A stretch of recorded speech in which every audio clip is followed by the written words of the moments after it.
some of the absolute most capable, successful, and put-together people you know are also the most exhausted? We're going to unpack the invisible grief of growing up way too fast and look at exactly how childhood survival patterns shape our careers, our relationships, and our self-worth long into adulthood. So are you the hyper-dependable one in your social circle? You know the type. The designated therapist friend who always has the answers but secretly feels completely drained. Or maybe you're the kind of person where stillness actually makes your skin crawl, like a quiet, peaceful Sunday afternoon just fills you with this weird, creeping sense of dread.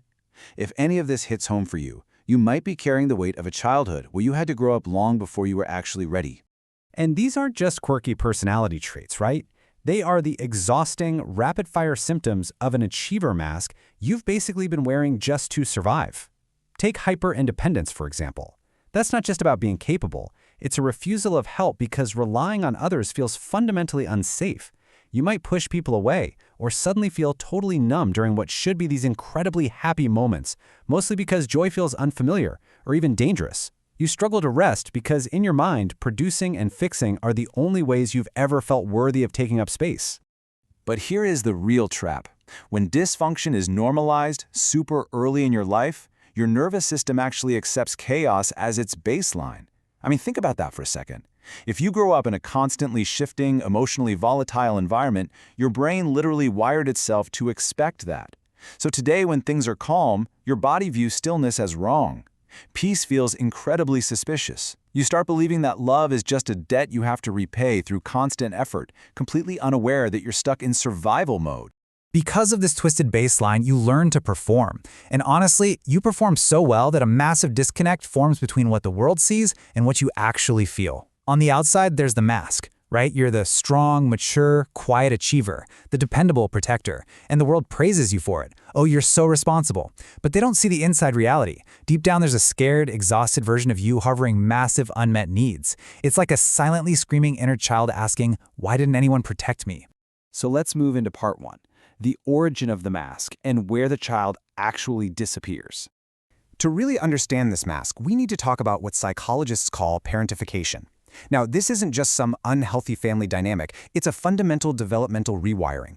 It happens when children are forced to emotionally support the adults in their lives instead of the other way around. You end up sacrificing your authenticity, your right to just be a messy, normal kid, just to maintain a biological sense of safety. Because for a kid, abandoning yourself to keep your parents stable isn't weakness, it's pure instinct. By constantly managing the unpredictable emotions of the adults around you, your brain develops hypervigilance. You're always scanning the room for danger. Actually, it's more like you learn to read the room before you even open your mouth to speak. You walk on eggshells, always trying to predict the next storm. And the tragic result here is that you learn a devastating lesson. Your own needs are burden, but everyone else's needs are absolutely urgent. Just think back to being, say, 7 years old.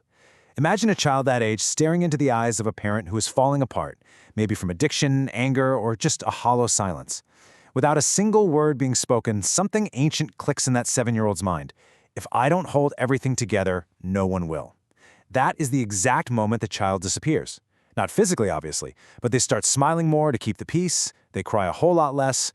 You learned incredibly early that love was basically a transactional economy. You trade your silence, your good behavior, and your peacekeeping, and in return, they give you brief, highly conditional moments of safety. You learn to overachieve just to earn love, and you stay silent to avoid abandonment. You essentially become a small adult way before your mind is actually ready for that kind of burden. Which brings us to part 2, the rescue mission, and embracing shadow work. The great tragedy here is that the exact things that saved you back then are imprisoning you right now. But notice how we need to completely flip the script on how overachievers usually operate. If you're a fixer, your first instinct is to ask, okay, how do I fix this? Give me the checklist. But you cannot outproduce this pain. The very first step isn't fixing, it's witnessing. Because until you validate what actually happened, you'll just keep gaslighting yourself, saying, oh, it wasn't that bad, or I turned out fine. But fine is just another mask. You have to witness the reality of what you lost. And this witnessing naturally builds right into the reparenting process. This means ditching the fake positivity. It means actually sitting with the grief and the rage of what you lost, weeping for the birthdays where no one showed up, and mourning the innocence you sacrificed. You have to stop idolizing your own strength for a minute and finally start honoring your wounds. It's about asking that buried inner child, hey, what did you actually need back then that you never got? The famous psychologist Carl Jung really hit the nail on the head here. He noted that there is no coming to consciousness without pain, and people will do literally anything to avoid facing their own soul. Shadow work is brutal. It demands that we face everything we've buried. It asks you to feel the grief you never had time for when you were busy surviving. But here's the absolute most important takeaway. That grief is not weakness.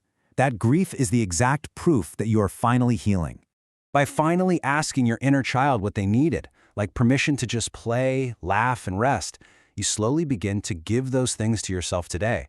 You start unlearning the coping strategies. You stop seeking parents in your romantic partners. You stop mistaking your trauma-induced anxiety for actual intuition. You start choosing softness, realizing that saying no isn't a betrayal at all. It's just honoring your own boundaries for once. So who could you become if you finally put the mask down and let that child come home? If you grew up too fast, please remember this. Your maturity was never the problem. The problem was simply that you had no choice back then. But today you do.